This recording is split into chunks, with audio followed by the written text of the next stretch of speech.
Good evening, I'm Maciej Mikos. Welcome back to World Talks. Well, most people traveling to Lapland in Christmas season rush to meet Santa in his office. Prime Ministers of Greece, Italy, Sweden and EU's High Representative are meeting with Finnish Prime Minister Petteri Orpo to discuss the most pressing issues, including bloc security and migration crisis. And to talk about it, we're joined by Sigita Struberga, Secretary General of the Latvian Transatlantic Organization. Good evening. Good evening. Thank you for having me. Thank you for accepting our invitation. Now, first of all, I'd like to ask you about this format, this North-South EU summit. This is, well, uncommon, to say the least. Now, what do these leaders have in common, in fact? What does Kaja Kallas, Kyriakos Mitsotakis, Giorgia Meloni, Ulf Kristersson and Petteri Orpo, what do they have in common? So first of all, I would like to say that this format is very important from perspective of coherence of European common space. And in this regards, this type of format can bring new pace and common understanding, or at least to support to think about common understanding. And if we look on the issues which are discussed in this format, we see that actually those issues, south and north.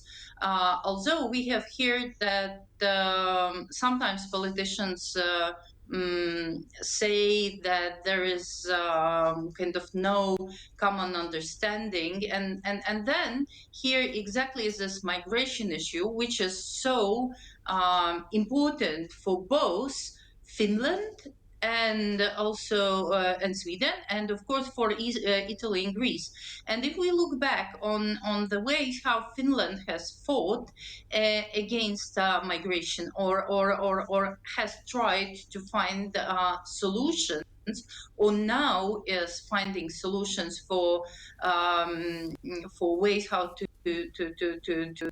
push back instrumentalization of migration, which Russia is doing, then we can refer also to Meloni, who is also trying to speak of new innovative solutions how to deal with migration. So in a case you find this kind of common challenges and common solutions, you can really speak more about Europe, which is more coherent, more looking on the same direction, which is so important now when we are facing so many hybrid threats in Europe. Oh, talking about hybrid threats, I have stumbled upon an article which explicitly says that people we've enumerated already are meeting there because they're all from sort of right or center-right parties, and they want to prevent the far right from gaining more votes in their countries. We need to remember that Kaja Kallas was also Prime Minister of Latvia. Thank you. Estonia. Estonia, pardon me. Well, happens. Yes, so she was, and she also comes from a centre-right party. So maybe this was the idea for this meeting in Lapland. We can find indeed many issues which can be common ground. One might be this political direction. On another hand, I would like to say that also if we try to look what has happened in recent period, we have seen that Ursula von der Leyen has had challenges with Meloni, and then this type of meeting with the like-minded people on the topics which are in common might be also the way how to strengthen EU bonds. That's why I would say that we can find many dimensions which might be mentioned here. But still, I would like to underline that now, during this very pressured time, exactly the security issues are those which need to be discussed. And here, Kaja Kallas definitely is the one who will move on exactly on strengthening European space. I'm wondering what can be the common ideas for migration. Well, Italy's camps for refugees or migrants in Albania, well, they have been dubbed quite controversial by many people. So do you think that other leaders who met in Lapland could also take the same approach to migrants and put them all in camps? I wouldn't say that it would be the same approach, but the same idea that countries will want to react on migration, and probably quite often on unilateral means, might be an issue which could be discussed. If you look on Finland, what kind of challenges on migration Finland has had, then you really see that Finland, first of all, had challenges with, innovative and creative migrants who used bicycles, for example, to cross the borders, since the legislation allowed them to do so. So, also, what we see from Finland now, that Finland has announced this new initiative about the right to push back migrants without giving any asylum, and this is exactly what can be kind of common issue from my perspective, what can be discussed in here, taking in consideration how migration is instrumentalized by our neighbors at the moment.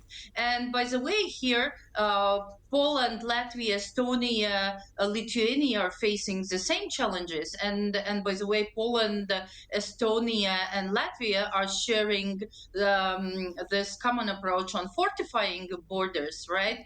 But why? Exactly because of this instrumentalization of migration, which we are facing. So we can't look on migration as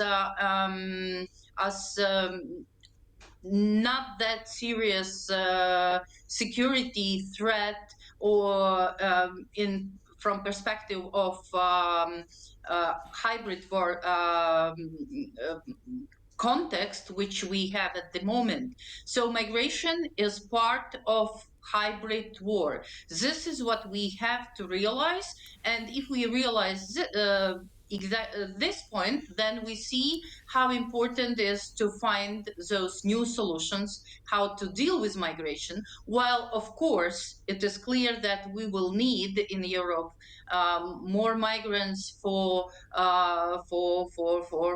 supporting our job markets, etc. But on another hand, then states have this right to look what kind of migrants they are ready to accept, and this, I guess, will be in it will be in political context an issue for further years, for further elections to come.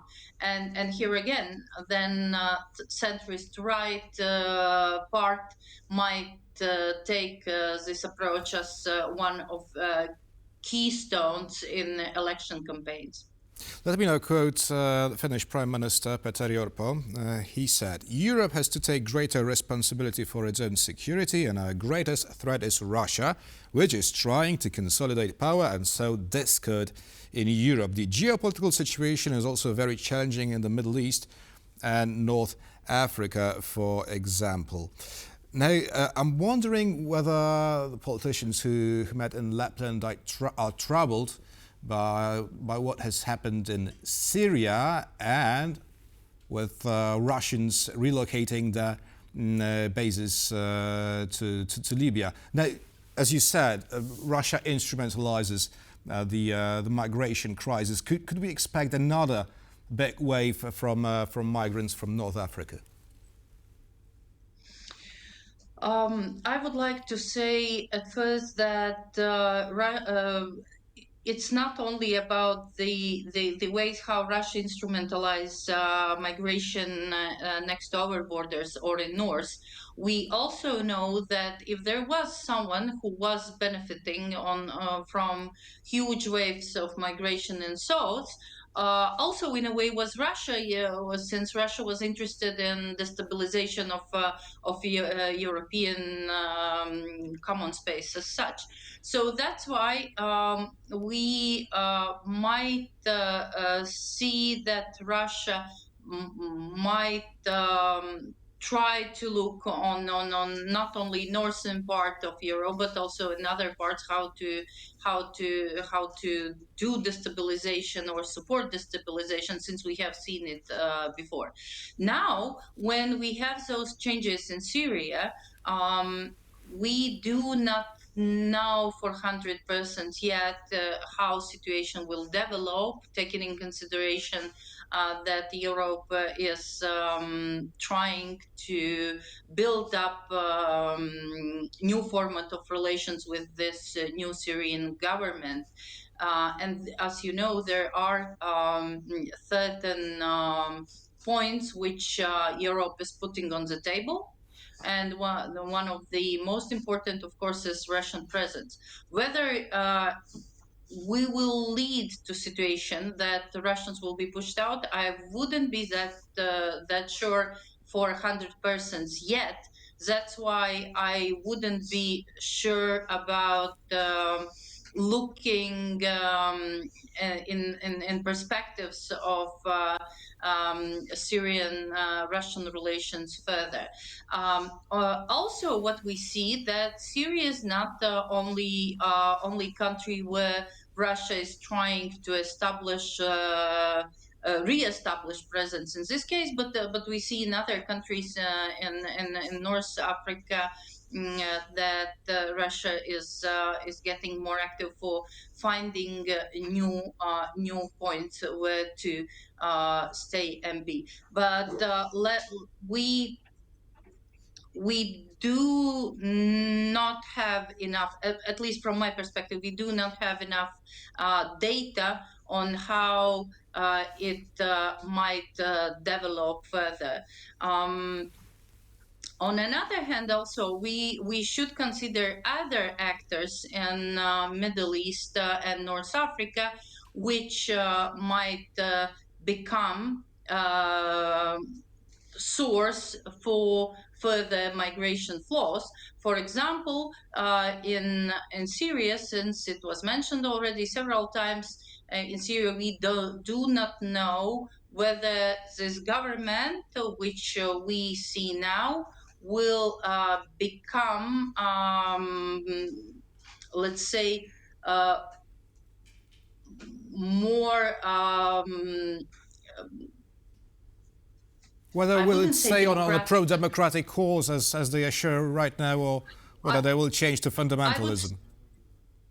I guess. exactly this exactly whether they will turn more to fundamentalism and how it will influence human rights situation. Now we see kind of spring in Syria, but we do not know how it's gonna develop. And then the Syrian government potentially can become a source for new migration wave. 2025 will bring some answers, definitely. Sigita Struberga, Secretary General of the Latvian Transatlantic Organization, was our guest tonight. Thank you very much. Thank you. And thank you for watching, and stay with us for more here on TVP World.